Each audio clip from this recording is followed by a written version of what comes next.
What is up, ladies and gentlemen? Welcome back to the Royal Ramble. I'm your host, as always, John Kevy Cole. Steve New, back in the intro video. How you doing, brother?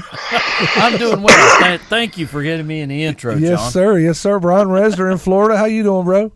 I am doing good. How are you guys? I'm swell. I know it's been an exciting week in wrestling, and I keep telling myself that it's not because of WrestleMania season. It's just because WWE is getting better, and I hope that is the case. I hope it's not just it's WrestleMania season, so they're pulling out all stops.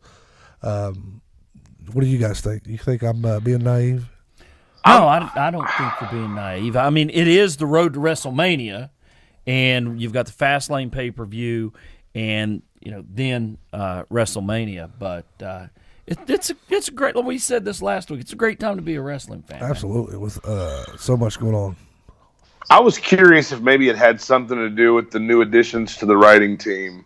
I'm not sure, but I know they announced the writing team, was getting a lot of new faces, and then all of a sudden, boom, wrestling ruled this whole week. New faces and old faces. When I heard that Bruce Pritchard was coming back, that really surprised me. And are we talking about that now? Sure, why not? Why not? Well, you know what? The one thing that I'm kind of worried about, though, is something to wrestle with. Man, Conrad hasn't said a word. Well, I know you're not a big fan of What Happened When with Tony Schiavone, but I listened to it today with him and Conrad. And Schiavone mentioned it briefly, and Conrad kind of steered around it, so he didn't actually say anything. But he was saying pretty much that he's going to do the dates that he has booked for the live shows through April 6th or whatever it is. But as for the podcast, who knows? Wouldn't that also be the best way to the ultimate way to give WWE fans an inside peek? Well, I mean, without giving away inside baseball, there you've got the head booker, Bruce Pritchard, talking about, in whatever way Vince is going to let him talk about on a podcast. Well, I mean, have you ever listened to the show, Steve? Yeah. Well, I mean, he's never buried the company. Right. He's legit about what he's talking about. He don't ever throw anybody under the bus. He don't talk money. Right. He's handled it in a very professional, classy way. He has handled it in a professional, classy way. He obviously didn't burn any bridges because this is his, I believe, third stint with WWE. Going back to the late 80s, Brother Love.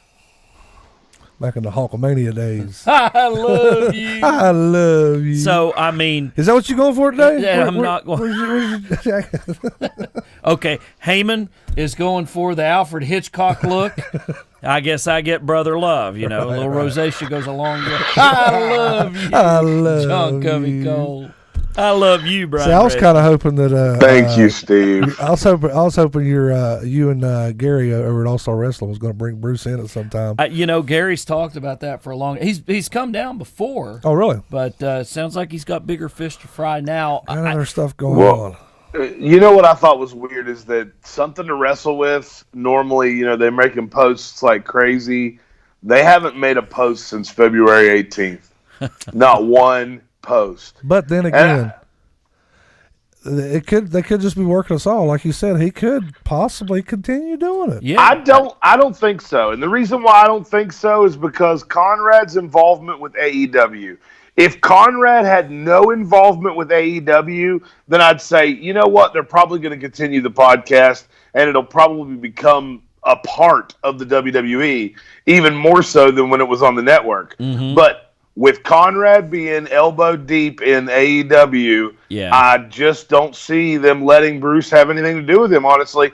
I feel like Conrad is back to where he was when he lost Ric Flair, and he's going to be lost. Luckily, he's got Eric Bischoff. Because I don't care what you say, John Covey Cole, Tony Schiavone's show sucks ass. Hey, it's not informative, Brian. It's terrible. It's not informative, but it's fun, okay? It's not fun. It's not fun for me. I enjoy it, all right? No, I sit and listen to that show and literally want to put a gun in my mouth.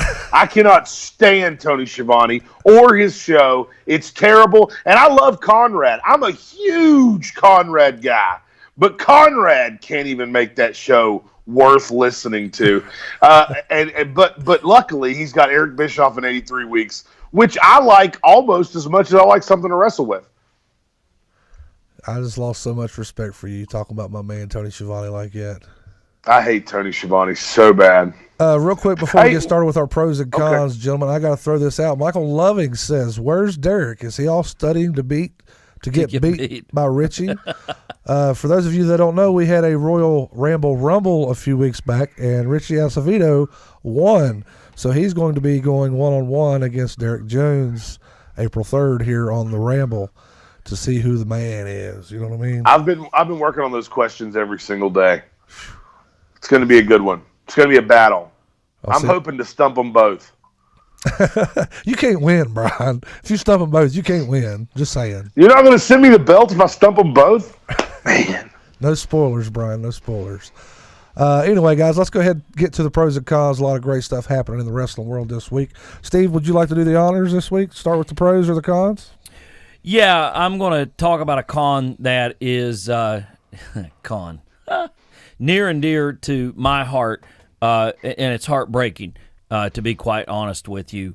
Sonny, Tammy Sitch, arrested once again, and that's a con because, man, just 3 weeks ago, Gary and I had her here in West Virginia, and she was fantastic.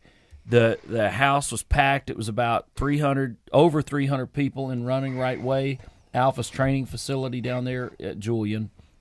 And Sonny was great, flew her in, and she came down. She was feeling a little under the weather, but drank a few power drinks, just like John's doing. And by the time we got to the Madison area, she was great. She was great with the fans. Came back, grabbed a late dinner with her boyfriend, and next morning she gets up. She has another signing engagement in New Jersey. She's there in time to make that. Has a great day. 2 great days at festivals, engaging with fans, and I'm thinking, she's fantastic. Never once did I see her take anything, drink anything, do anything bad. And then, boom. I had just texted her earlier this week. Really? Yeah, because she's going to was special. Did you tell her I said hi? I did not tell her. I did not give her your regards, John. But anyway, apparently she was caught driving wrong way on a one-way street with an open container. And, sometimes people's demons I'll tell you what, I'm sure you've seen it just as well as I have, especially here in West Virginia. Yeah. I mean, once they get a hold of them, it's hard to get them away from it. Yeah. And like you said, they could be functioning members of society. You would never know anything was wrong. I mean, 2.5 weeks ago, she's down here, and she's in the ring. She's managing the ASW Tag Team Champions, even with a little bit of the flu going on. She's on the mic. She's signing autographs. The only thing she wasn't doing was giving the close-up hugs and kisses and things like that because she had a cold or the flu. Well, if I'd been there, she would be like, "Oh, it's Covey Cole. I got to hug and kiss you." You'd have come home with the flu, is what you did, and then got beaten. But anyway, I'm heartbroken, but I think, people make bad decisions. It was a bad decision on her part, but I think she also has a problem. Jason Heiser here says, how much does 6 DUIs get you? Is that how many she has? Yeah, by the time you take them in New Jersey and in Pennsylvania, and see, she lives right there on that New Jersey-Pennsylvania line, right there in northern New Jersey. And it's just bad. She's going to get, she got extradited back to Pennsylvania. I hate to say it, but I've seen it where this helps people. This may be what she needs. She may need to be incarcerated for a little while. I mean, Buff Bagwell's had 25 DUIs. I think that Buff Bagwell had 6 in one day once. Mm-hmm. So I think she's going to be okay. Are you going to represent her, Steve? I am not licensed in the Commonwealth of Pennsylvania. Son of a... But if her court-appointed lawyer up there could get me temporarily licensed in Pennsylvania, you'd nip it in the bud, wouldn't you? That's exactly. I'll come up there. You'd get her off and have her out drinking and driving in no time. That is not what I said. Neither of those things. Okay. But John's right. I have had clients before where a little stint in the pokey is exactly what they needed to get dry, to get straightened out. But then again, on the other hand, I've seen it not work. So you really can't tell. It's got to come from the inside. I can tell you that she is really burned out on the business, because I got a text from her after this was over, and I shared it with Gary. She said that she was treated so well here in West Virginia that, we just rolled out the red carpet for her, got her here, got her back to her next engagement. But she said a lot of these promoters, the guys doing the cons, things like that, really try to take advantage of her and things like that. I've seen it a lot myself with wrestling promoters. Right. They must be used to working with Gorgeous George. Have you ever had any dealings with Gorgeous George? Have not. Okay. Steve New. Ben Cliff says that you look like Earl Hebner. No, he don't. He looks like David. I look like David Hebner. Doggone it, You stole my punchline, Steve. Okay.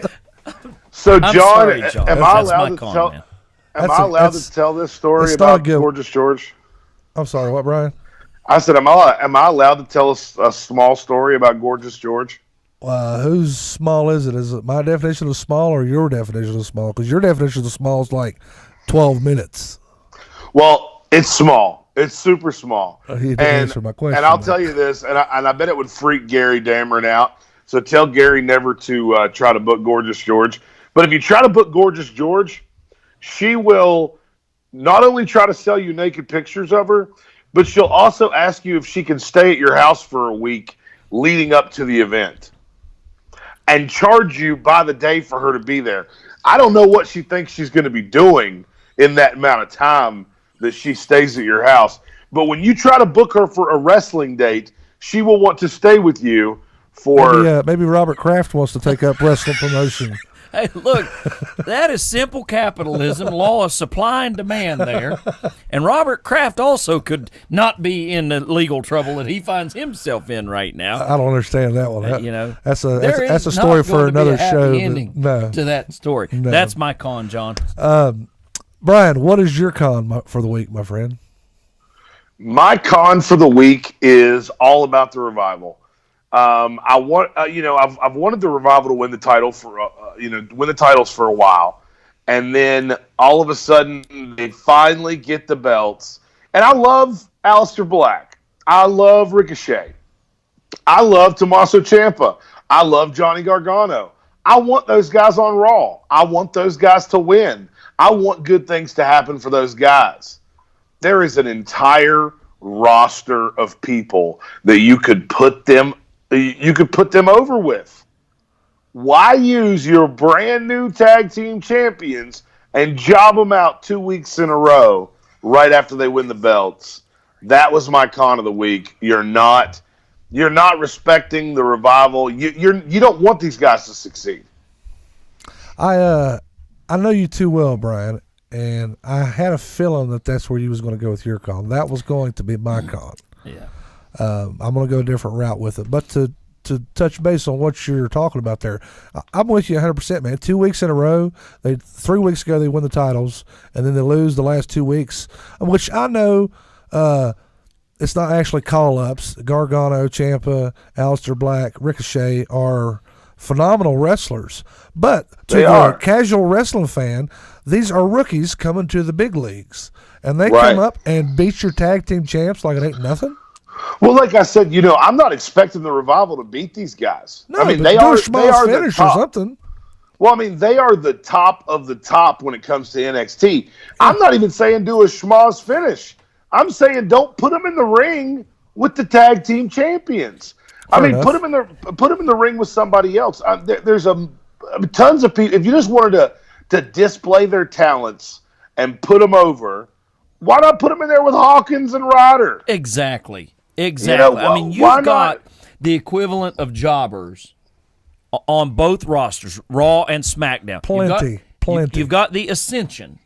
You've got Ryder and Hawkins. You've got teams Heath Slater and Rhino. You still got Bo Leave. They're around. Right. The B team, which I'm sad about. I told you that. Yeah. But anyway, there's plenty of folks that could put Tommaso Ciampa and Johnny Wrestling over besides your freaking tag team champions. Well, I think you just undermined the prestige of the belt. Absolutely. By doing Well, in my opinion, if you really want to put over their talents, let those guys take Tommaso Ciampa versus Johnny Gargano to Raw.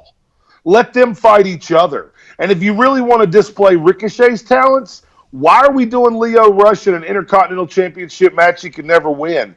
Put Ricochet in the ring with Lio Rush. You want an amazing match? There you go. And Lio Rush can put him over, no problem. But he can also give him an excellent match. There's just a million. It doesn't even make sense to tag Aleister Black and Ricochet together. Hold on right there, Brian. You're stepping on my toes again. That's actually going to be my con, is the fact that for 2 weeks in a row, you've had Ricochet teaming with Aleister Black. And I'm sorry. Well, 2 shows in a row. Last week they didn't do that, but two shows in a row. They tagged up on SmackDown. They tagged up on Raw. 2 weeks in a row. Or 2 shows in a row, tomato. That makes no sense for the simple fact Aleister Black is supposed to be this enigma. He's not quite the Undertaker, Bray Wyatt, but he's supposed to be kind of along those lines. Yeah, and then you got him teaming with Ricochet, and it makes no sense. Why would I could very easily go Gargano and Ciampa. They're feuding right now in NXT, but on Raw a couple weeks ago they were teaming. They're not feuding on NXT. That is over, and they have. It's not over. You watch TakeOver New York. It's going to be Johnny Gargano versus Tommaso Ciampa for the NXT World Title. Guaranteed. You think so? Guaranteed. I never guarantee anything, Brian, but he's guaranteed. I guarantee it. I wish Derek was here, though. Why? So he can tell me I was wrong? Because he will. No, not just because of that, but because he loves NXT so much. Yeah. And we'd get a chance to bash on him because they're bringing his NXT boys up to the big leagues, just like you said. And now they're getting put over. Right. I just don't like the way that they're getting put over. Well, to be honest, it's about time. Really, we need to flush out the top of NXT so we can open up the hole for Adam Cole. Adam Cole deserves to be the NXT champion. Aleister Black, Tommaso Ciampa, Johnny Gargano, all these guys have stayed too long. They don't need to be in NXT. NXT needs to be fresh talent all the time. You're 100% correct, Brian. I just don't like the way that Vince and Hunter are going about it. I agree. You know who would be the perfect matchup for Aleister Black? Baron Corbin. That'd be good. That would be great. Does that match take place at a Hot Topic or not? Yes, it does. It's a Hot Topic street brawl. It's a Hot Topic street brawl. And if Baron Corbin loses, he also loses his assistant manager position. The way you win is you have to get the manager's keys and open the piercing cabinet and get the rings out. I'm all about it. All right, we're going to move on to pros. I was going to bring something else up that was almost my con, but I'm going to save it just in case it's any of y'all's pros. That way I can give you a hard time. Brian, go ahead and start the pros, my friend. Well, I could say my pro is everything that happened in wrestling. See, that's bullshit. Long. You're in my brain. I'm telling you. You're in my brain. Oh, my God. But I'm not going to. I'm not going to say that because that takes everyone's pro away. And I'm not going to take everyone's pro away. So I'm just going to have to eeny, meeny, miny, mo, pick a moment. Boom. Batista coming back, attacking Ric Flair, dragging him out of the dressing room, saying, "Hunter, do I have your attention now?" Not only in one swift move, we got Ric Flair involved in WrestleMania. We got Triple H is going to have a match, and that's all I need for my WrestleMania. We got Batista versus Triple H, where Triple H has an opportunity to beat Batista, which he's never done. We get Batista back, which I'm cool with as well. And we've got a really awesome story there. Batista just attacked his mentor. On his 70th birthday in Atlanta. What a prick. Country. Right. Just to get, Flair Country is North Carolina, but still, Brian. But either way, still, just to get a shot at Triple H, he was willing to destroy his own mentor. I love it. But what kills me about it is I'm going to be that guy. I hate to poke holes in things, but you got Stephanie McMahon doing her thing with Ronda. Triple H doing his thing with Ronda, recently. She just smacked the taste out of his mouth. But then Batista comes back and beats up the old man, which was great storytelling. But now we're supposed to believe Triple H is a good guy now? I know exactly I knew exactly where you were going, and I'm going to tell you one thing. First of all, Triple H transcends face and heel. I agree. Sure, yeah. He's He's married into the family. He's the head of NXT. But if you push him too far, he'll do what's right. Is that what you're saying? Yeah, well, he'll do what's right until Triple H transcends heel and face. And this is personal. It goes back to what I love so much about this angle is that WWE, for the first time in a long time, it has built an angle over months. Planted that seed a long time ago. Planted that seed a few months ago with the Evolution Never beat me. reunion, and I loved it. And Flair was trying to play the peacemaker. Hey, guys, it's just about the four of us being back tonight. You could understand a little bit of heat between Batista and Orton, because they were kind of on the same rung of the ladder, if you will, in Evolution. But, that coming from Batista, and he's had a great, acting career. I bet he's made a ton of money. That's one thing that surprised me, Steve, was, like you said, he's made a ton of money out of this. And usually when Vince McMahon brings back the movie stars, they come back as good guys because they want to get that rub. But now, here's one thing too: is Batista in the movies notoriously plays the darker character. Another thing is, did you see recently his interview where he kind of heel turned on John Cena and The Rock, saying that he was a real actor? And he wouldn't accept the crap that they accept as movies. Yeah. So, and not only that, if you think about it, I think what Dave Batista is trying to do here is his last run in the company did not end well. That was all Daniel Bryan's fault. I understand. All of it. It left a bad taste in everybody's mouths. Sure. And especially Batista's. Right. So I'm looking forward to this as a way for Batista to redeem himself. And, I don't know whether Hunter's going to put him over or not. It don't matter. It really doesn't matter.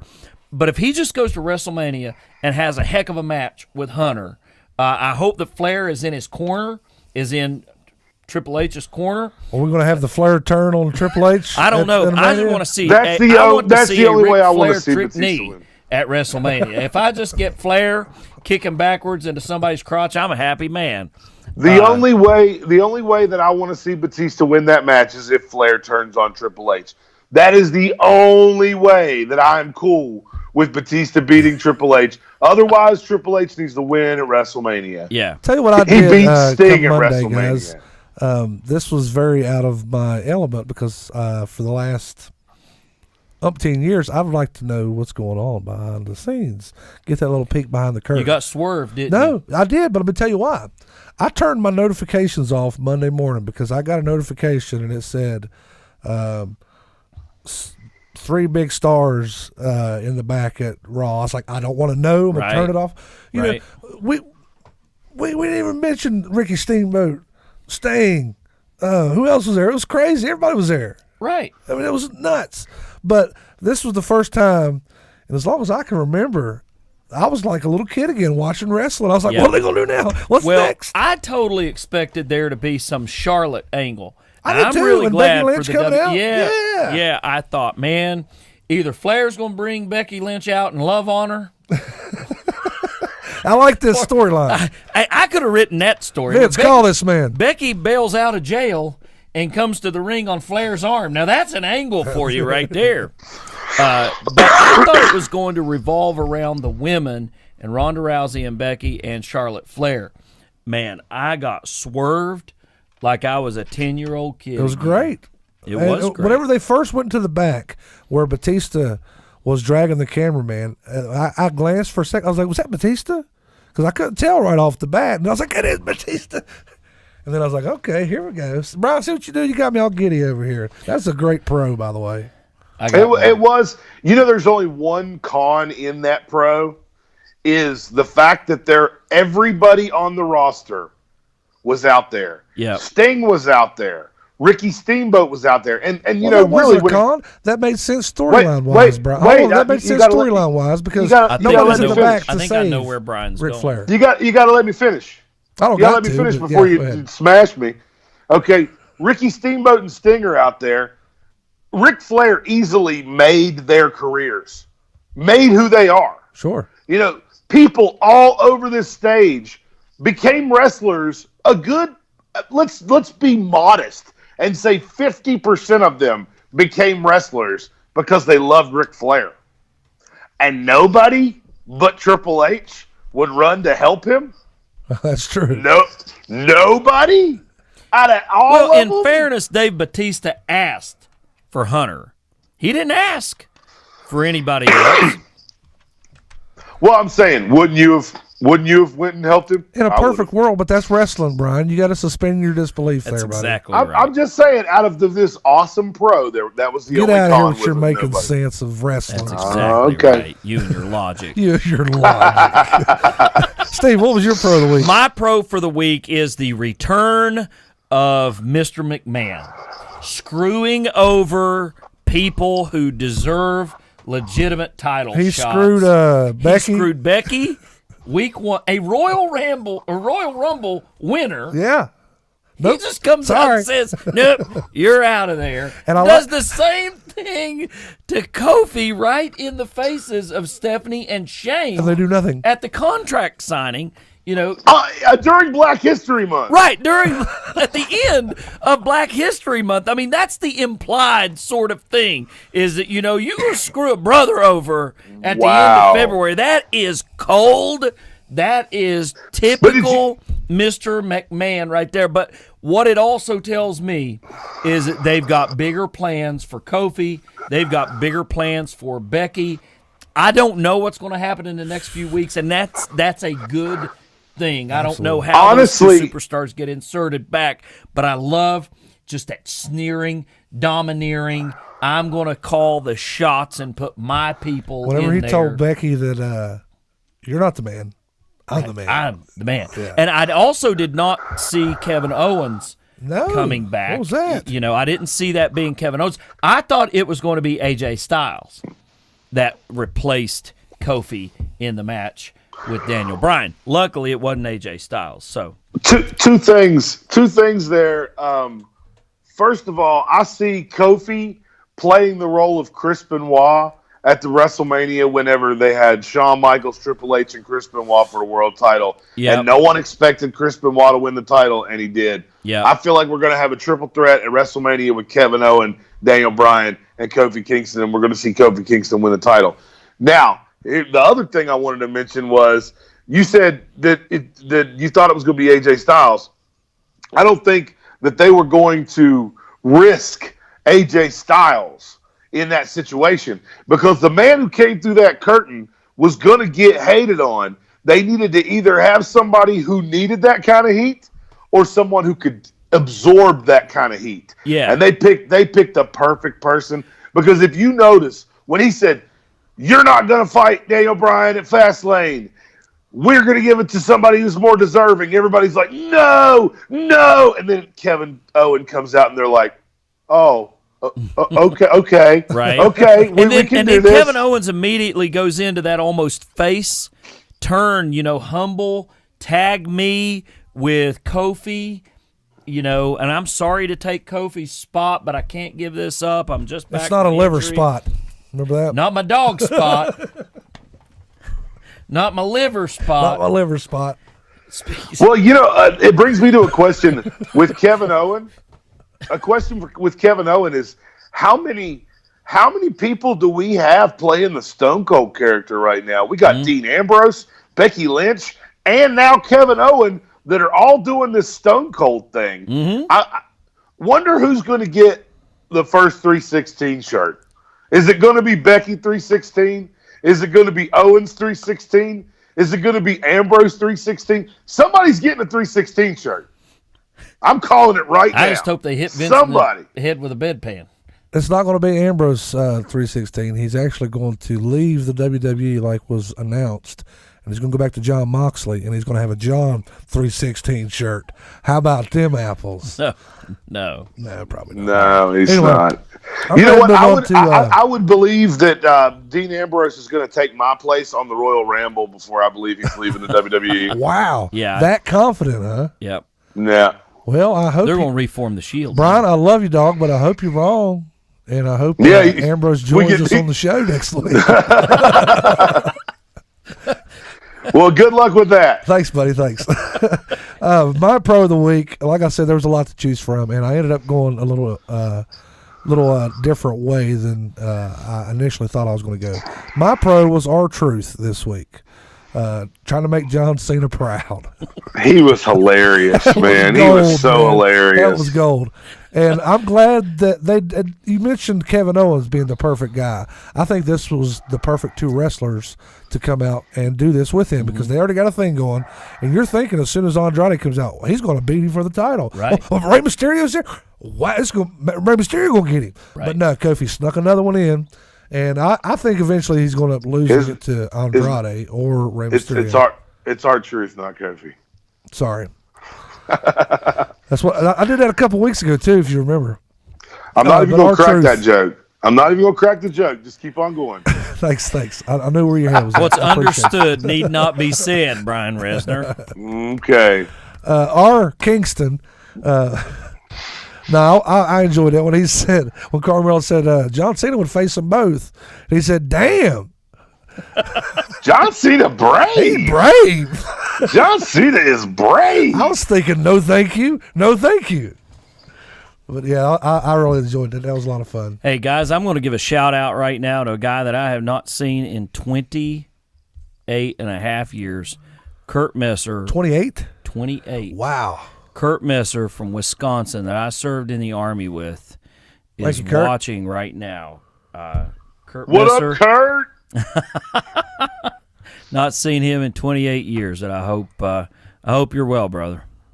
That reminds me. Did I ever tell you that one of our truck drivers was in the service with you? Which one? Dallas something. What was his last name? I'll remember it off there. I'll tell you about it. Dallas Hilton? Maybe. Glasses? Well, I mean, this was a minute ago. He might not have glasses. Did he wear his Army-issued birth control glasses to work? That would help me narrow it down a little better. Guys, we're going to take a quick commercial break. We're going to come back and talk about some other wrestling news out there. There's a lot going on this week, so stick around. We'll be right back.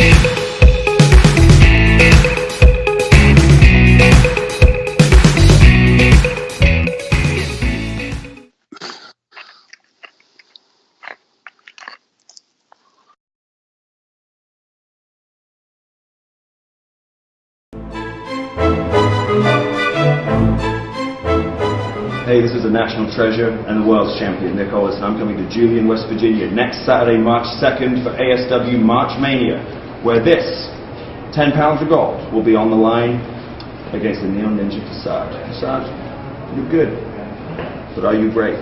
The only way you will know is if you can take this from the world's champion.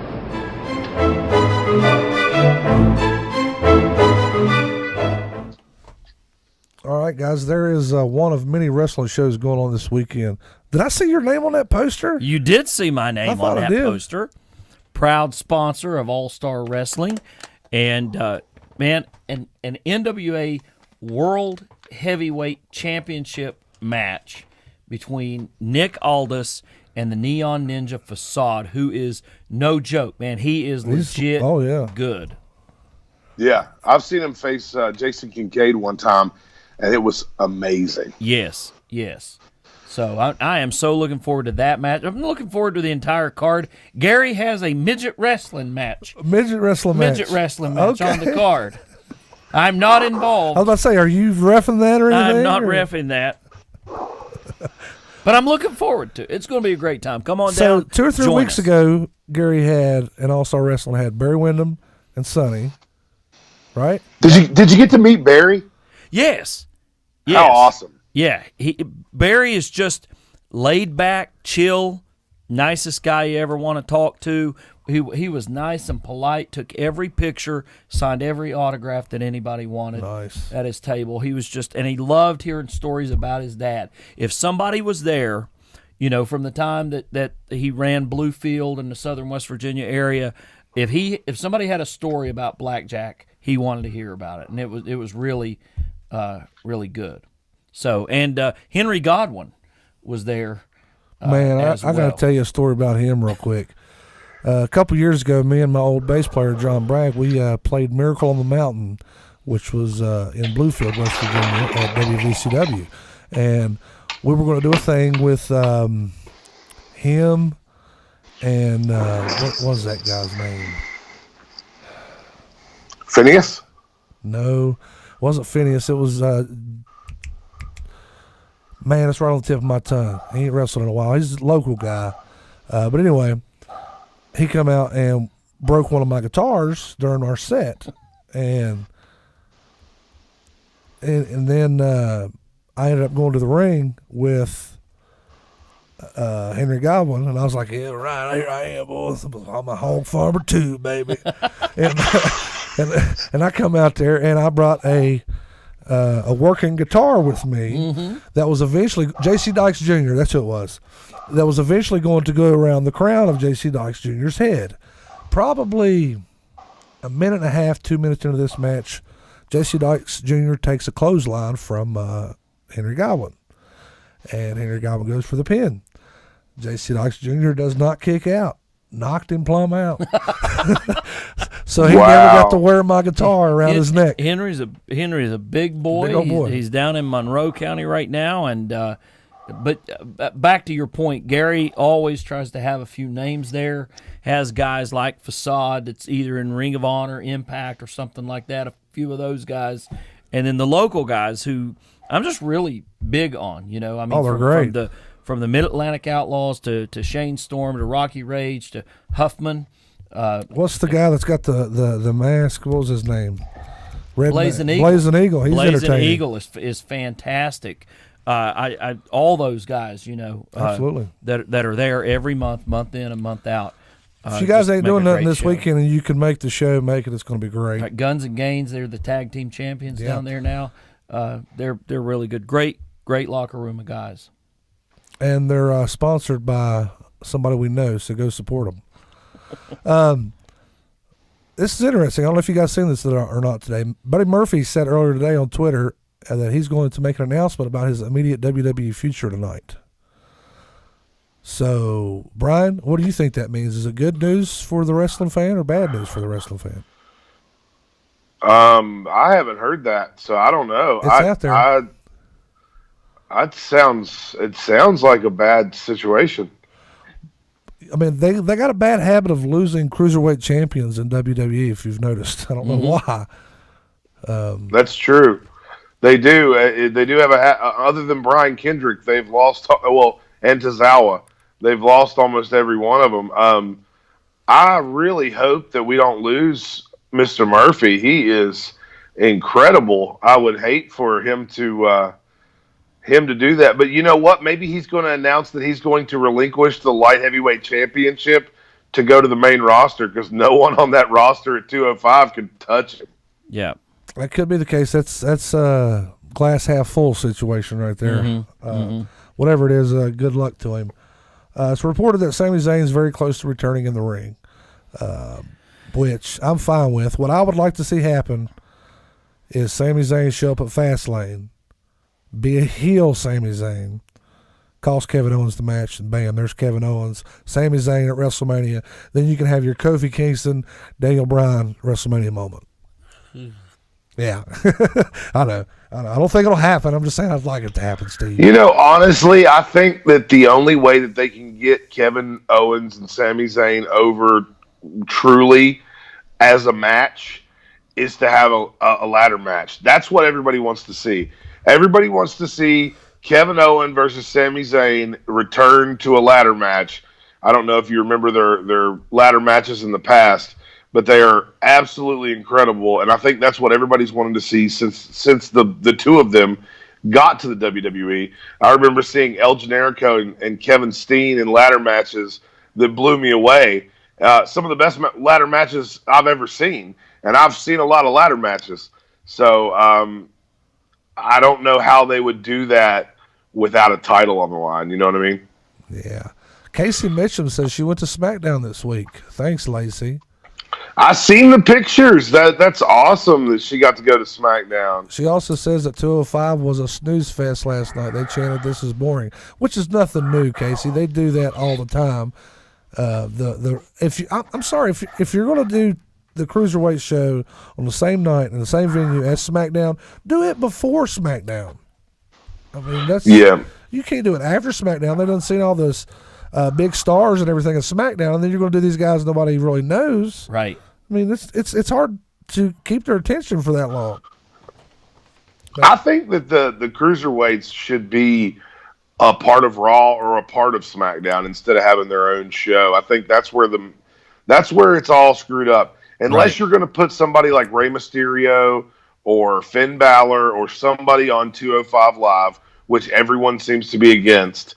Unless you're going to do that, you might as well just integrate the guys into the show. Austin Aries could have carried 205. Yeah. Austin Aries should still be in the WWE right now, carrying an entire roster. You mentioned Finn Balor. Speaking of Finn Balor, we haven't talked about it yet, but how about Alexa Bliss becoming a horn dog all of a sudden? You know, she was getting excited about Finn's abs. She was going to show her, and then Leo Rush comes out. Corey Graves goes all to hell. I thought that was great. Yeah. And then a couple weeks ago, who was it she was getting excited about? Somebody else.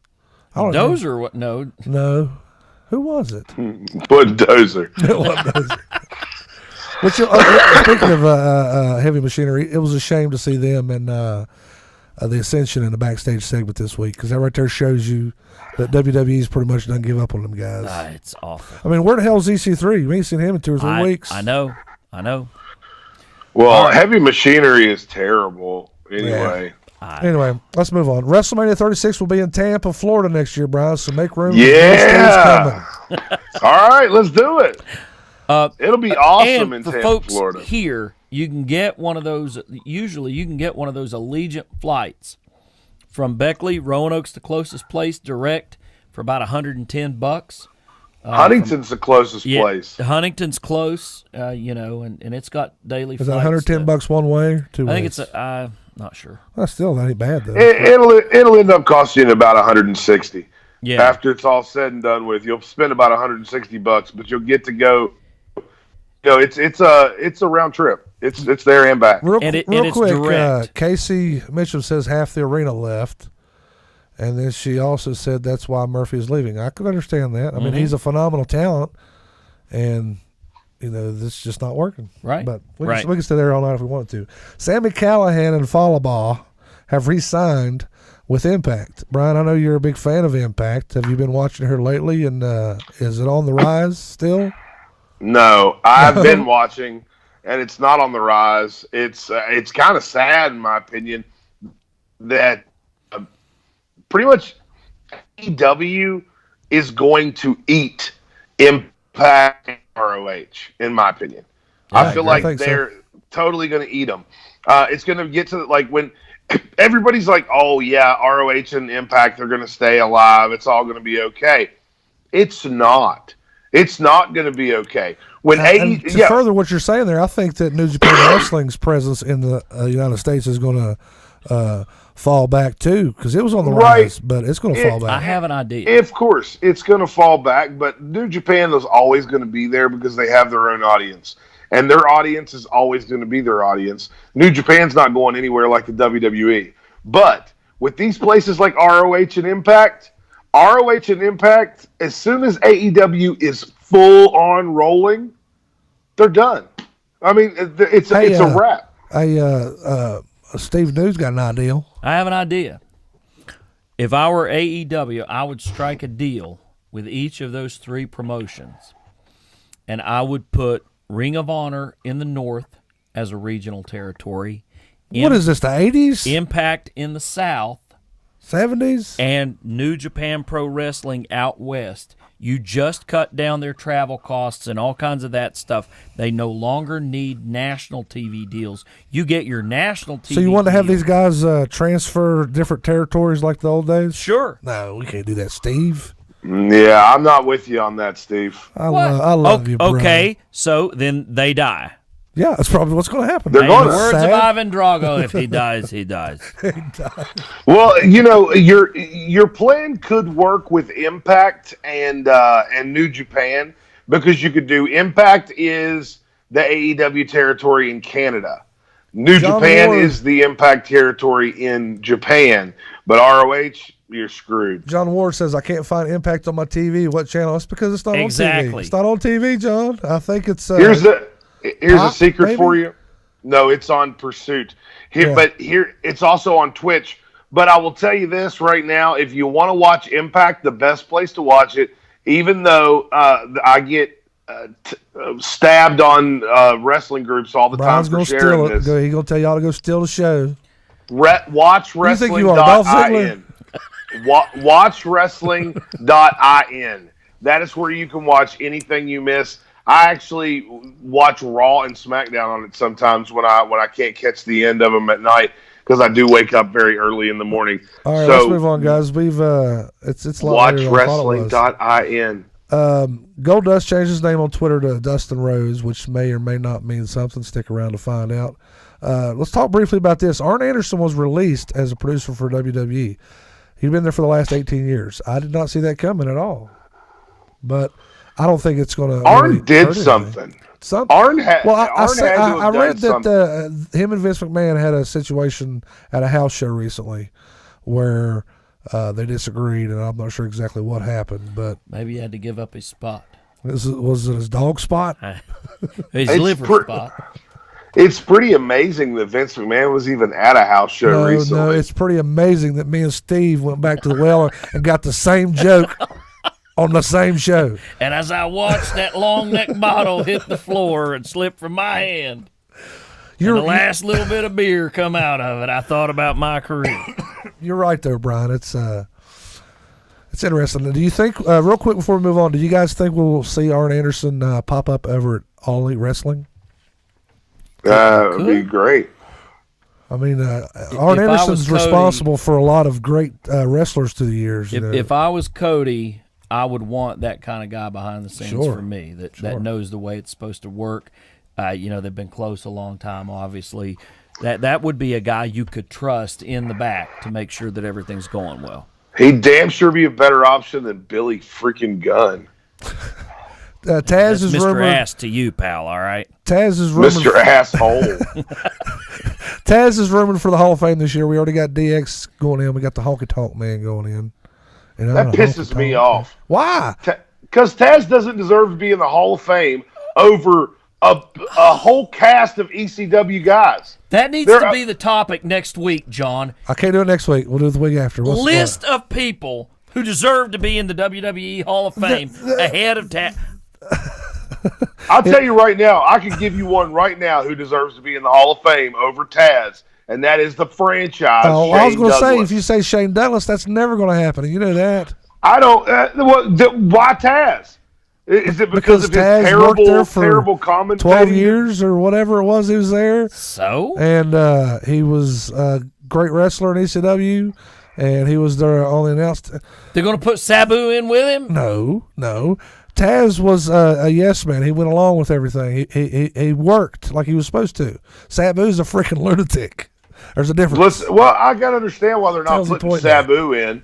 I can understand why they're not putting in Sabu, but the franchise Shane Douglas should go in. I mean, you got Jeff Jarrett in there. Shane Douglas deserves to be in there before Jeff Jarrett. I just don't get it. What? I love Shane Douglas, but no. What Jeff Jarrett and the rest of the Jarretts have done for the wrestling business compared to what Shane Douglas has done for the wrestling business? Get out of here. And I'll tell you another thing that's going to be a absolute tragedy is, from what I understand, they're going to put Bam Bam Bigelow in the Hall of Fame. That's wonderful. He deserves to be in the Hall of Fame. Yes. But you know what? Who's going to induct him? Because if it's not the franchise Shane Douglas, I don't understand who the hell it could be. Hey, it could be. If you remember a couple years ago, they brought Corny back to. Everybody's like, rock and roll. Everybody's like, is Corny going to say something he ain't supposed to?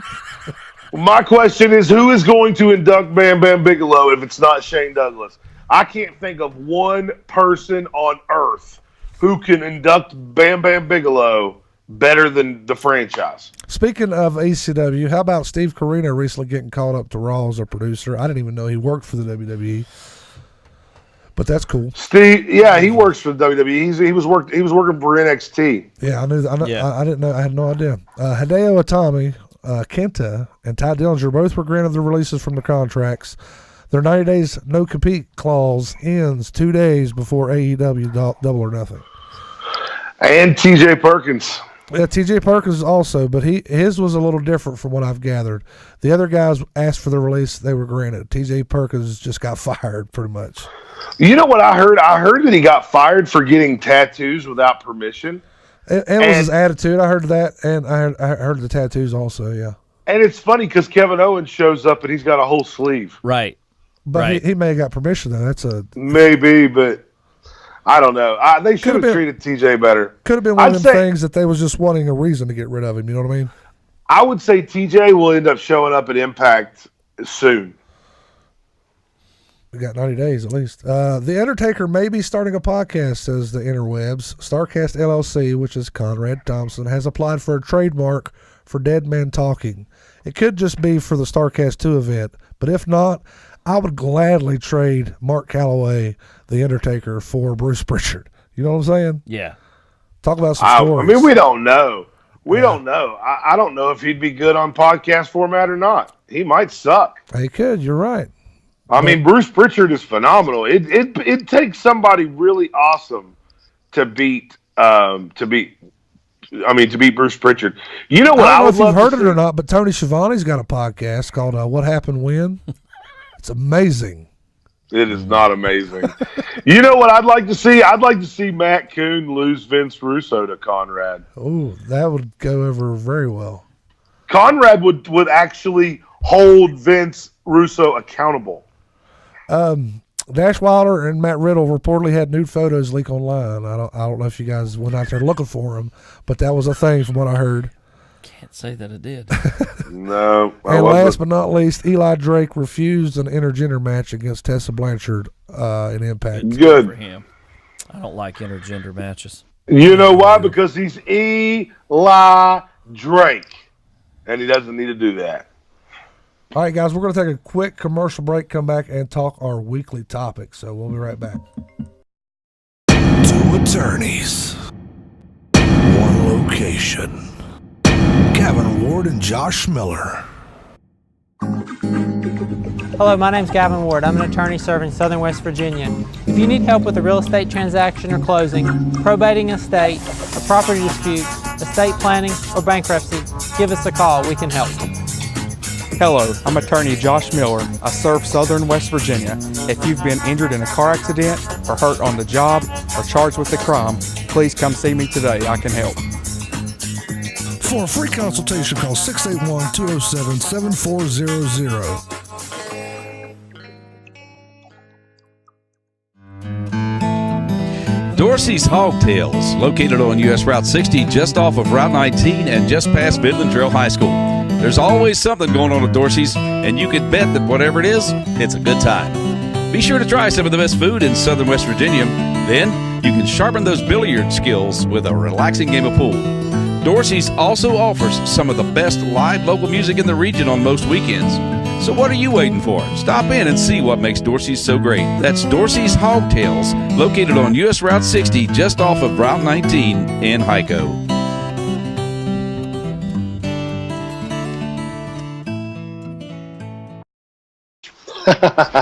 All right, guys, we are back, and it is time for the weekly topic section of the show. And this week's topic is who had the best debut of all time. It could be a wrestler, it could be a manager if you wanted to. It could be a re-debut for a different company. It's a very broad question, so define it how you wish. I'm going to let you start, Steve, and throw out what you think was the best debut, and then hang on, we got a caller calling. Let's see. Hello, you're on with the Royal Ramble. Who we got? We got the Big Mike from Summersville, West Virginia. Big Mike from Summersville. Hey, I'm calling in to answer Brian's question. He said, "Who in the heck would induct Bam Bam Bigelow into the WWE Hall of Fame?" Yeah, and it's going to be none other than his WrestleMania 9 opponent, Mr. Lawrence Taylor. Lots of folks saying that. Man, I hope not. That would be absolutely pathetic. I spit on that idea. Don't listen to Brian. You don't Is deserve Lawrence that. Taylor already in the hall himself as a celebrity? I piss on that I'm pretty idea. sure he is. I'm pretty sure he is too, Big Mike. So there you go. From one Hall of Famer Reznor in LT to another in the posthumous induction of Bam Bam Bigelow. That's a nice word. Oh, man. yeah. So and what? in the famous words of Scott Hall, that is the best thing that will happen today. Okay, listen. What is Lawrence Taylor going to talk about? That one match? That guy. That's all Lawrence Taylor's going to talk about. Shane Douglas could do a speech for Bam Bam Bigelow that would make you cry. I don't want to cry. Shane Douglas couldn't even do a speech for Francine, much less for Bubba Ray Dudley or Spike Dudley. What the hell? What are we talking about the Dudleys for? What's the Dudleys got to do with the price of rice in China, Mike? Hey, it's better rice in America than it is China. Well, we can't have it over here. Yeah, Papa that's Trump right. ain't going to let us. It's gonna be a tariff. I'll hold y'all guys next All right, week. buddy, ramble on, brother. Ramble on, guys. Yeah, we're not going to go back there. That's it's interesting though. Lawrence Taylor. Anyway, Steve, as All you right. were. Y2J Monday Night Raw. I'm with you. Yep. That was awesome. Y2J, and you got the countdown clock and all of that, and he interrupts The Rock, of all people. The countdown clock for weeks upon Yes, weeks. the countdown clock for weeks. I had no idea what the countdown clock was for, and he had not yet had the Y2J nickname.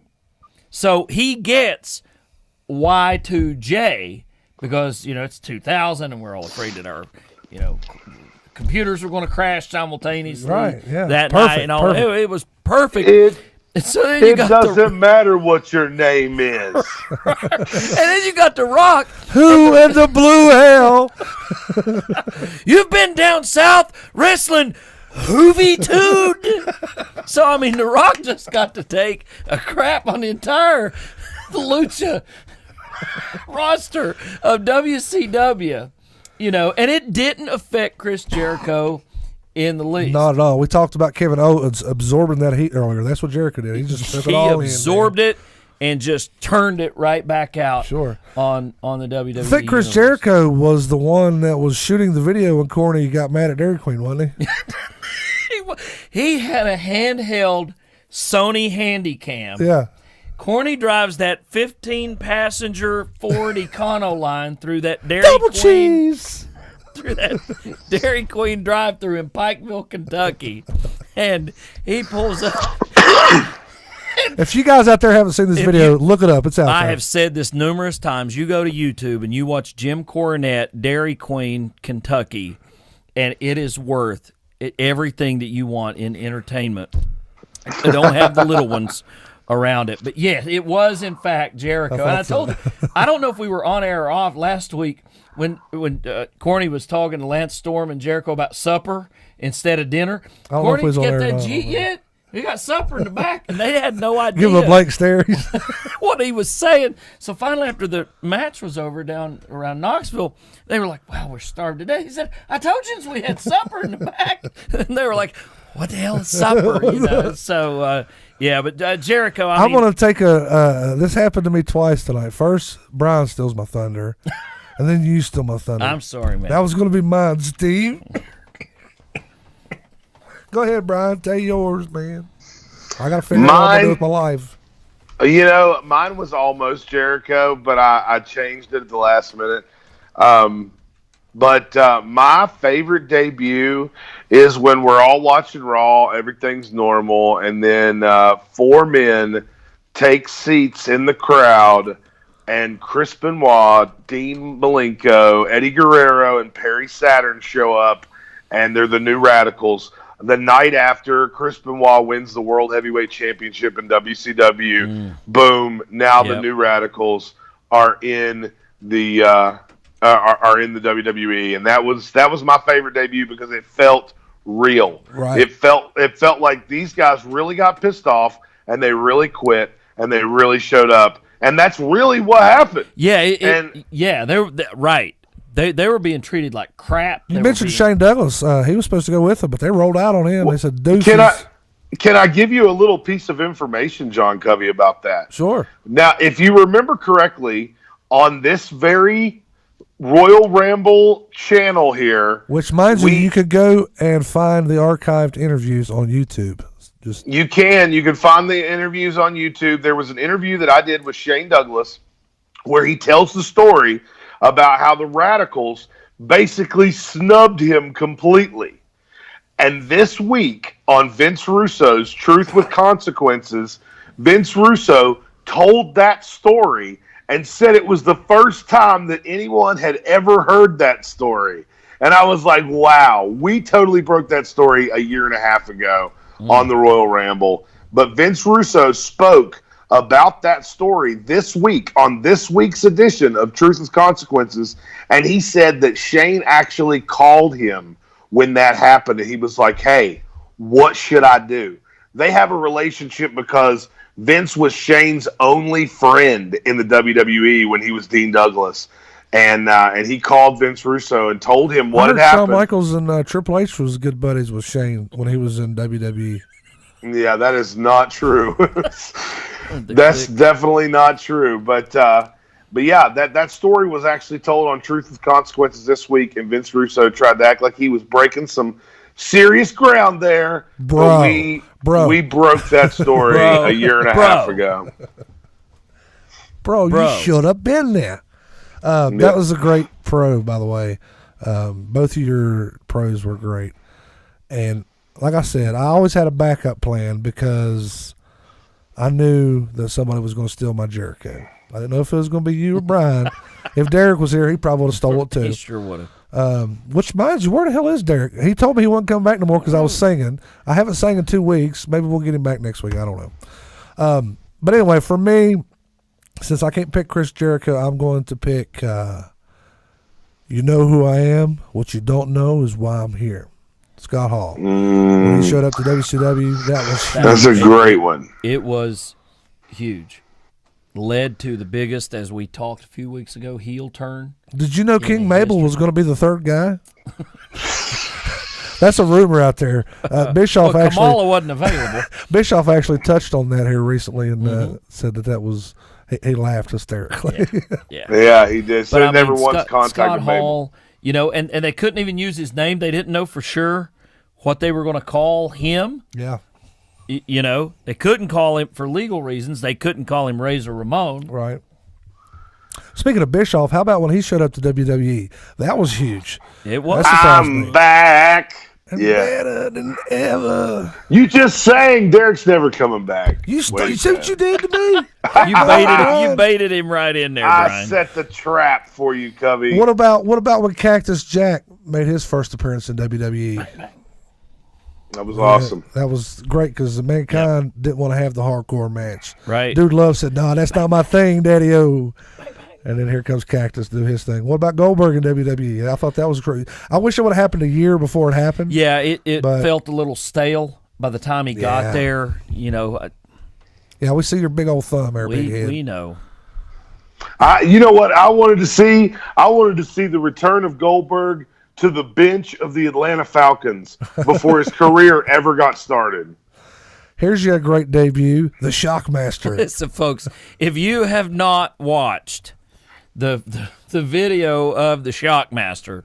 You need to go on YouTube and look at the Shockmaster debut. And for the uninitiated and unwashed out there who don't know, what you've got is Tugboat in a I tripped in a stormtrooper helmet that is spray painted silver. Bedazzled. It's a bedazzled.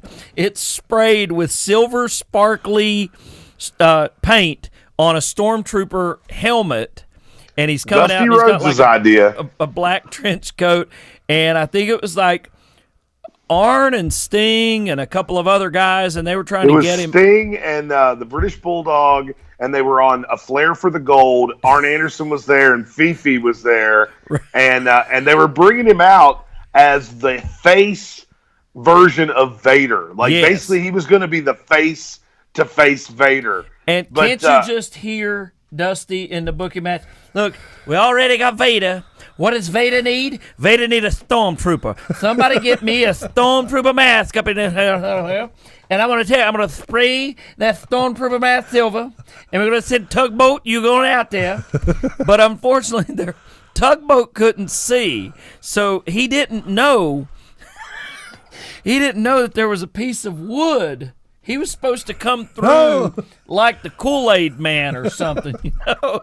And so he comes out and just falls. He wasn't expecting that 2x4 at the bottom. He was not expecting that tripping hazard at the bottom of the entrance into where they were doing the interview. He falls straight on his face. It was great. If you guys haven't seen it, look it up for sure. That's 92 WCW, so I'm totally familiar. I was watching as a child going, what the hell is Tugboat doing? I don't understand. What just happened? Reminded me of Austin Powers. Oh, I fell over.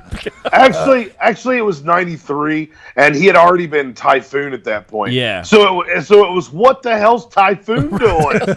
Doing in a stormtrooper helmet. Check that out. What about Paige when she showed up on Raw and beat AJ Lee? That was a big debut. For all you ladies out there, have you seen the new movie? I haven't, but I want to. Have you seen it? I haven't seen it. I want to see it too. I love Paige. Before Alexa Bliss, my favorite was Paige. Okay. Brian, have you seen it yet?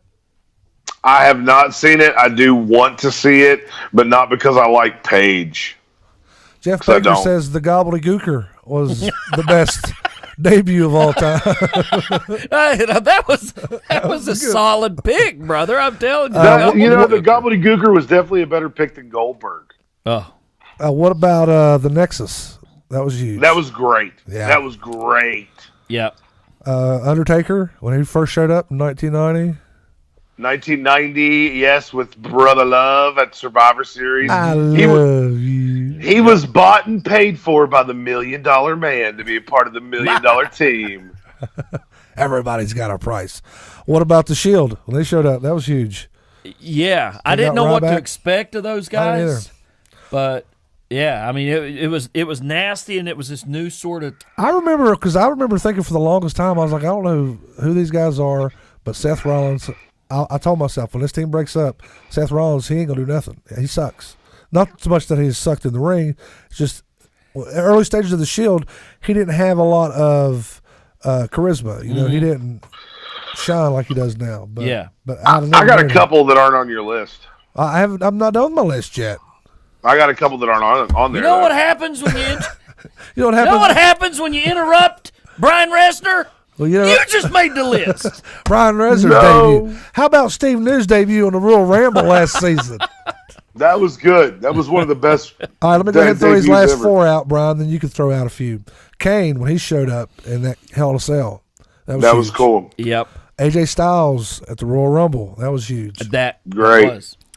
And Sting when he came to WWE, but once again, it was kind of late. I would like to have seen him 5 years before that, at least. I'd like to have seen him 10 years. I was going to say 10 years before. I'm not good at math. Math's not my strong point. But what was the ones you was going to mention there, Brian? I was going to say, a really big one for me was when Hogan showed up in WCW for the first time. As a kid, I was like, what, the universe has shifted. What is going on? All of a sudden, Hogan is on the other channel. Like, what is going on? This is insane to me. If you listen to some folks talk about that and a lot of the backstage politics that was going on at the time in the WWF, Hogan didn't want to do the job to Bret Hart. He didn't want to drop the belt to Bret Hart and pass the torch, and that was a lot of what was going on at that time. And Jim Cornette was managing Yokozuna at that time, and he knows a lot about what was going on backstage right there. He was running Smoky Mountain and managing Yoko on the WWF. And that's right about that same time, Brian, when he was the American. He was actually the American spokesman for Yokozuna. Fuji was still the manager, but Yokozuna single-handedly ended Hulkamania in the WWE. Mm-hmm. Mm-hmm. Yeah, he was the guy who beat Hogan. Right. Next thing you know, Hogan was in WCW. Hulkamania didn't run wild for like 15 years after that. Well, and a lot of that had to do with what was going on. Vince's plan at that point, according to Corny, was to make Bret Hart the star of the WWF for like the next 10 years. That's who he wanted to strap on. That's who he wanted to carry the company. And Hogan wanted no part of putting him over, passing the torch.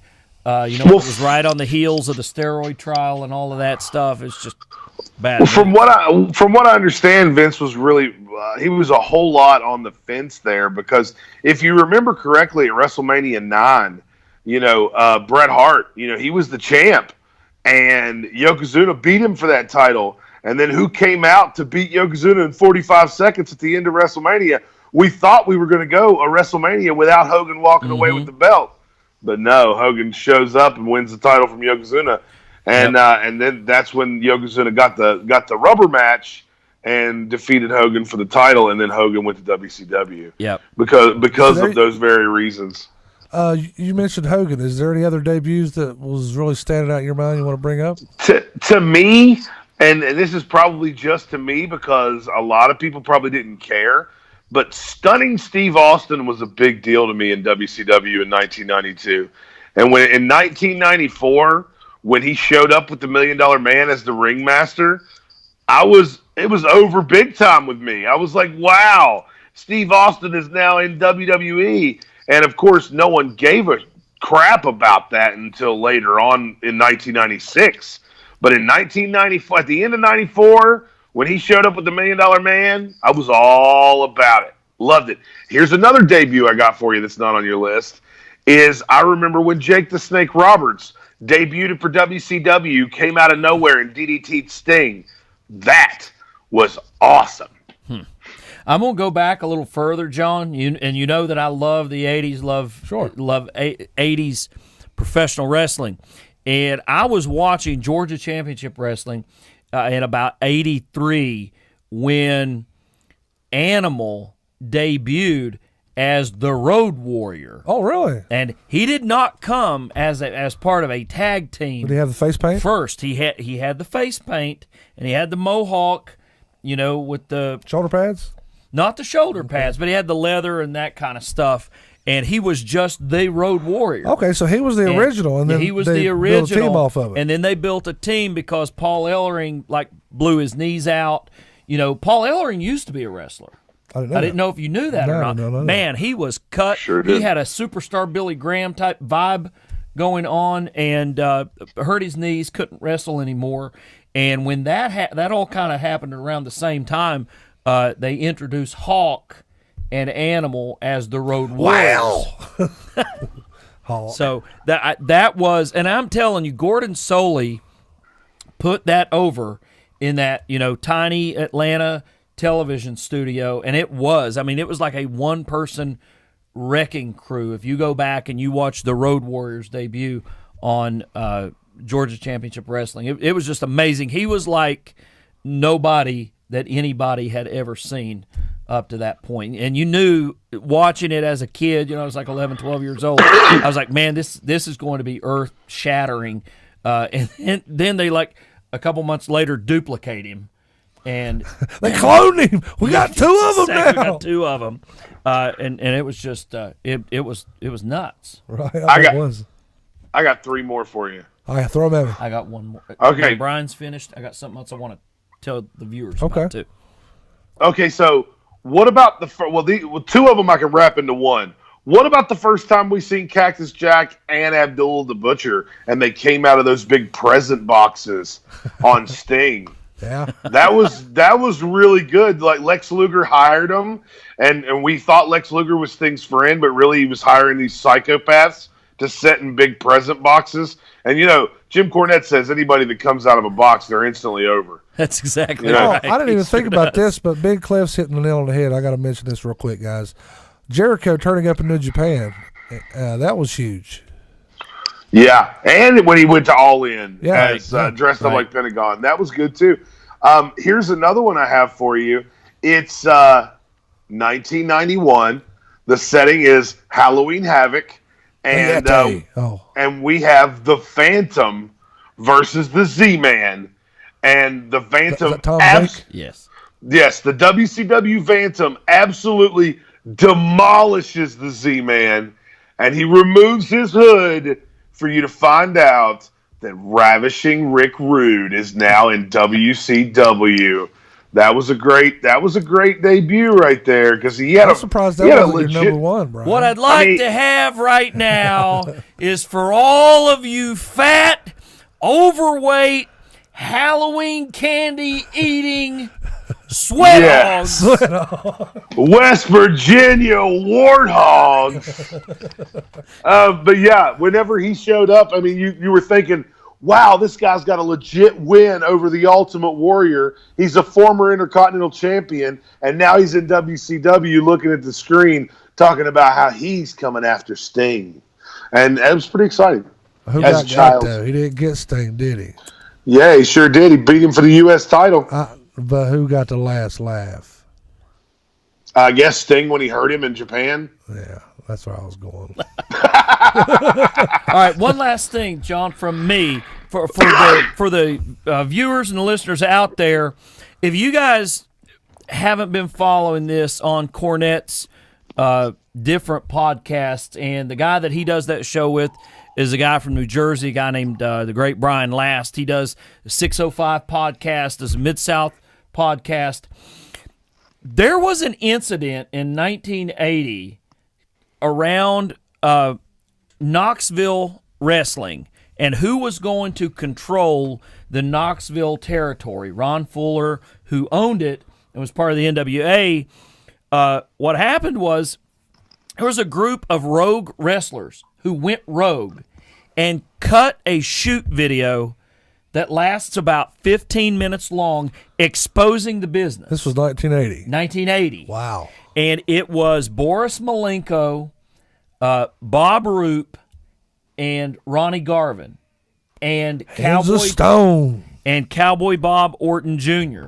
And they come out and talk about how wrestling's fake, how it's scripted, how they're screwing the federal government out of IRS tax money. Wow. And the threat was either give us ownership in Southeastern Championship Wrestling or we're going to expose the entire business. No kidding. Yeah. Wow. And guys, go and watch the video and listen to some of the stories. So you're saying they didn't get the part ownership? They did not. They were, how those guys wrestled again, I have no clue. I'm surprised that Ronnie Garvin and Bob Orton ever got to do anything again, because those other two guys, who the hell are they? I don't know. Well, I mean, Boris Malenko is Dean's father. Really? He didn't do much after that. No, he didn't do much after that. And there was a guy with the last name Wright. Ron Wright or something. Alex Wright? Not Alex Wright. That's Wonder Kid. Berlin. He didn't do anything either. But apparently, the puppet masters behind that whole thing, Randy and Angelo Poffo, who ended up doing the exact same thing that they wanted to do. They took over Lexington to Knoxville anyway and ran the outlaw promotion called ICW. Hold on a second. Time International out. Championship Wrestling. Slow down. I'm a little slower than the rest of them, Steve. So these wrestlers put out this video threatening to expose the business if they didn't get ownership in said company. Yes. It was an NWA-sanctioned territory out of Knoxville. And it was actually Lanny and Randy Poffo under the hood having these wrestlers do that? Yes. Wow. Yes. It was me, Austin. That's right.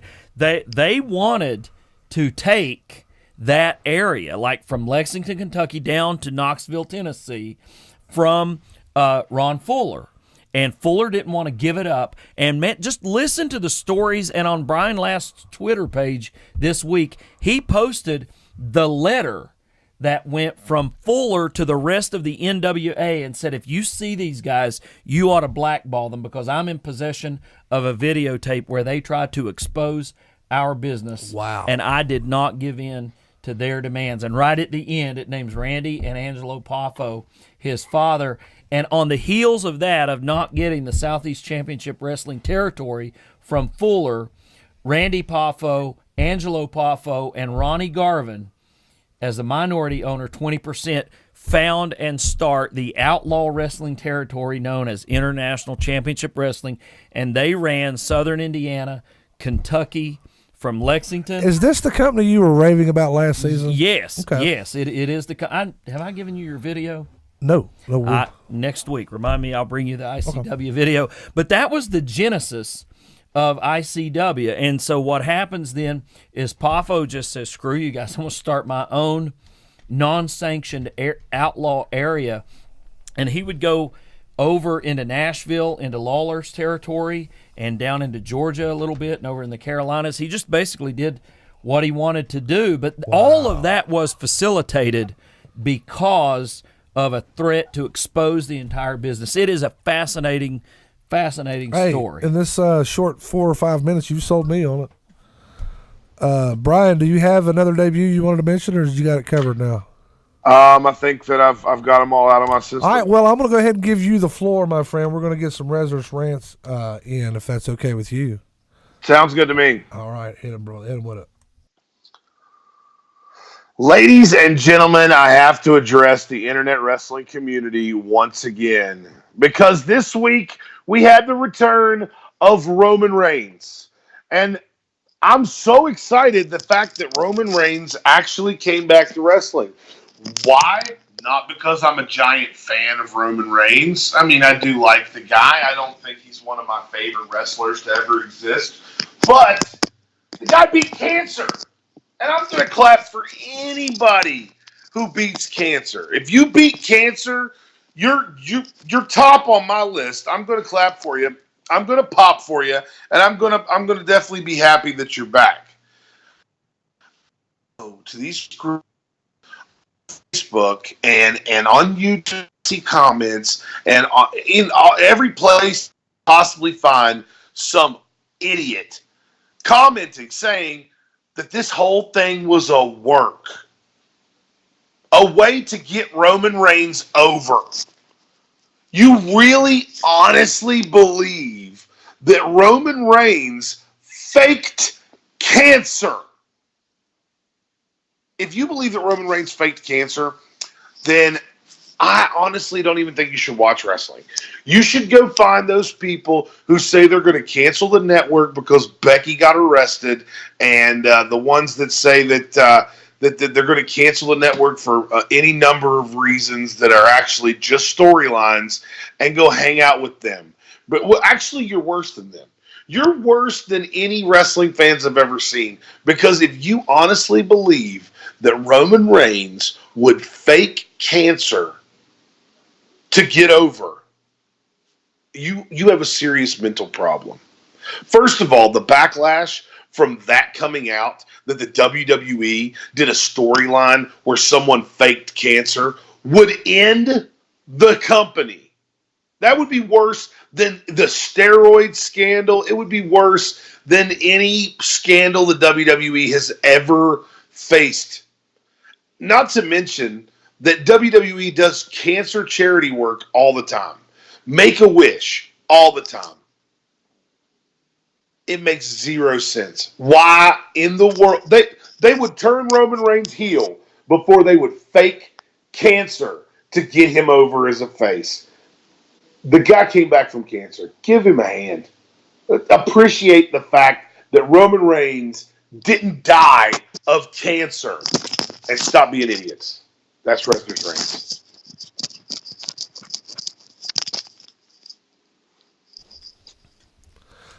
You a little fired up there, ain't you, Rez? Well, it's ridiculous. That whole thing is ridiculous. Hey, Rez, can I speak to that just real quick? You know that I always talk about the stock price, WWE stock price. That, because WWE is a publicly traded company, I think WWE worth billions, few billion. And billions. I think that is the exact reason why Roman Reigns having cancer cannot be a work. Because I think McMahon knows that if that were to get out, it would ruin him. It would financially devastate the shareholder derivative lawsuits by the shareholders of WWE stock. I thought you was about to cuss, Steve. I got to interrupt you. I thought you were going to say after the stock crashed. I thought you were going to say it was going to devastate the shareholders. Shareholders. After it would me. Right. So that's exactly the reason, Brian, why that is not it's not a work. I lost my best friend to leukemia in 2012. It's not a joking matter. It's not the kind of thing that I think even Vince McMahon, who I believe will stoop to some lows, including I just recently seen a video of Stephanie McMahon where Vince wanted to do an incest angle with her. Yes. But this would be lower than an incest angle with your own daughter. I don't think he would. I mean, right. No matter how close he and Trump are, he's not doing that angle. For those of you guys wondering right now, you just did it, man. John Covey's like, oh man, they just went political on my show. We're not going to get political here on the Ramble. That's not what we do. He already did it. It's over. And I'm trying to move past it, but you keep bringing it up. You can't stop it. You can't stop it. It just happened. Can't stop the feeling. The debut of Steve News Politics on the Royal Ramble tonight. This will be the last week Steve New will be appearing with us, folks. I had to add a new verse to American Pie when y'all's done with it. That's right. Phil Stamper, you guys see up there on the top of the screen. Go check him out, Desk of Phil Stamper on Facebook. He's kind of a who's who in the wrestling world. He bounces around all over the place. He has a list of many, many wrestling shows, not just across the country, but across the world. And I was fortunate to grab some of those off of him, and that's what you're seeing scrolling right now on the top. It's wrestling shows for the next week around the world. So if you guys are wanting to check out a show this week and you're not sure if anybody's close, just check it out, and maybe there'll be one close to you. But yeah, you brought up Trump like twice on the show tonight. It's been I was surprised. How about his debut at WWE? That was huge. It was. Well, at that time, he was just kind of a likable celebrity. I don't know if likable would be the term I'd use. No, but he was the face. He was the face. Yeah, him and Bobby Lashley. He was losing that hair. I love when Vince lost the hair. I did too. Next week's gonna be a lot of fun. I'm actually gonna. Hey, you know what? I will say this about Donald Trump. He actually really does deserve his celebrity spot in the Hall of Fame.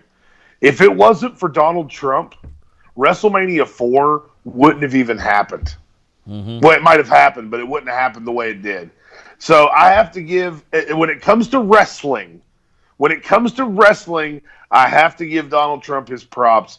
He is a wrestling fan, and he has. So what you're saying is, when they give you the ballot and Donald Trump was on there, you voted for him to go into the Hall of Fame?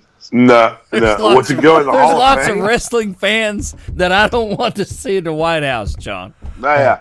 I never said he should be president, but in the Hall of Fame, I can understand it. I see that a lot more than I see Lawrence freaking Taylor getting in. He should have never even stepped in the ring.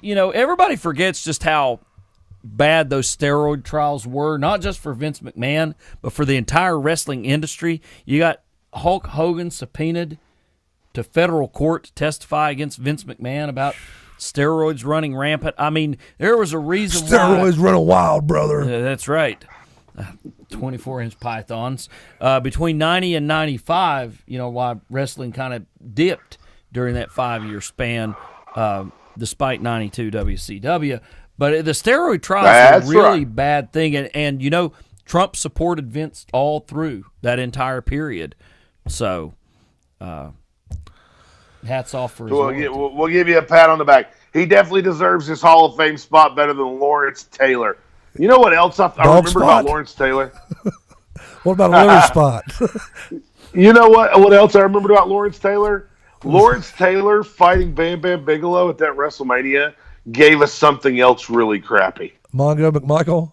Mongo freaking McMichael. Jeez. Yeah. You know, I would say I hate football players that become wrestlers, but I can't say that because Brian Pillman was a football player and my favorite football player. Chief and my favorite football player of all time was a wrestler. Dusty Rhodes.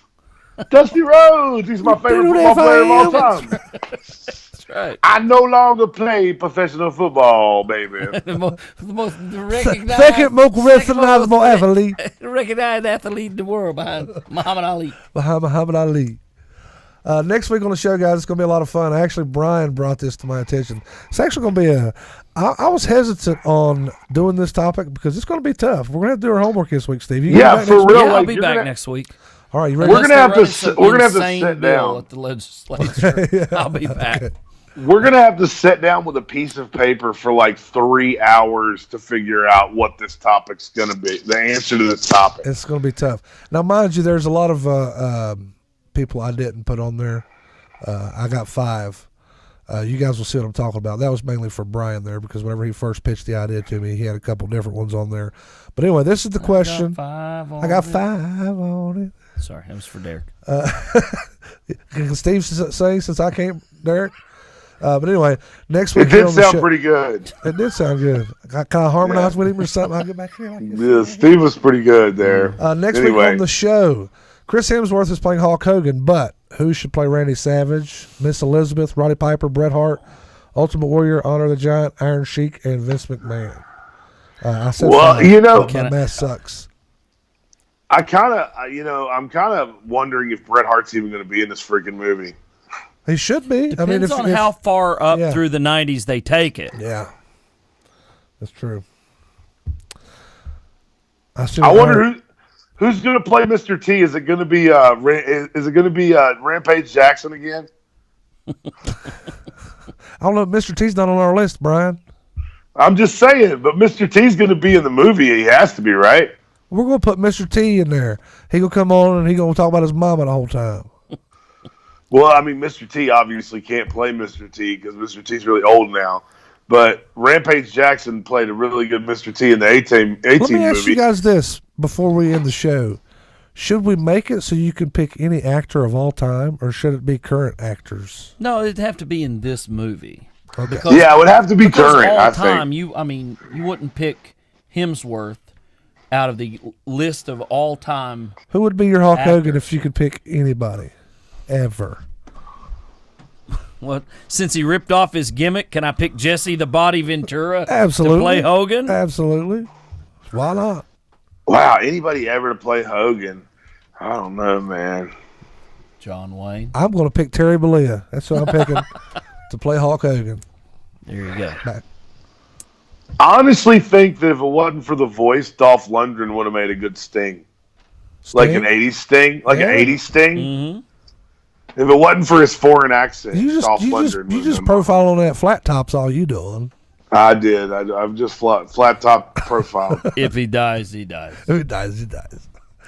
All right, guys, we've been here for a long time. Tune in next week once again. It's going to be a lot of fun. We would love to hear you guys chime in. I know we didn't get to a lot of the comments here on Facebook today. We was busy rambling. That's why I tell you time and time again, call us up. It's a lot easier to get through here on the show when you call us up because it's hard for us to stop and read all the comments coming through. But we do appreciate you guys tuning in and watching. Maybe Derek will be back next week. Steve's going to be here next week unless they're passing an intermediate court of appeals in West Virginia. I'll be here. I don't even know what that means, but what he said. Brian's going to be in Florida, but he will be that's where I'll be. You will be here with bells on, and I'm going to call and see if I can get Bruce Pritchard to join us next week. And I already know who my Miss Elizabeth is. That's all I got. That's all you got. Well, hold on to that. Save it. I will. I will. I just thought of my Miss Elizabeth. Oh, man, I don't have a Roddy Piper though.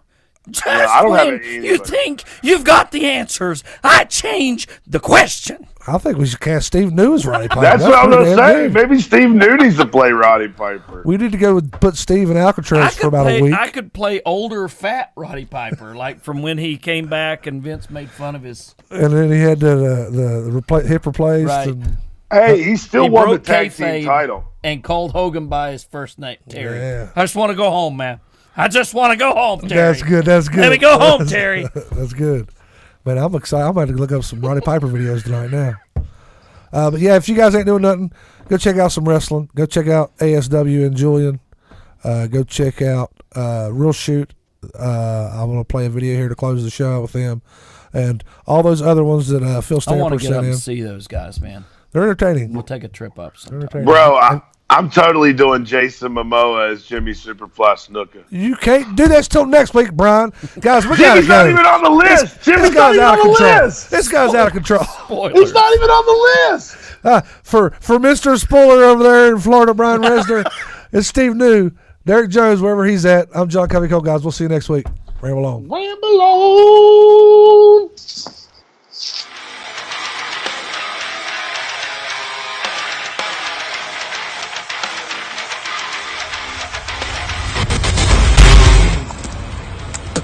Ain't it beautiful? Greensboro, North Carolina. The greatest state in the Union, old North Carolina. But you know what state really sucks? West Virginia. And you know what sucks inside of West Virginia? Mannington.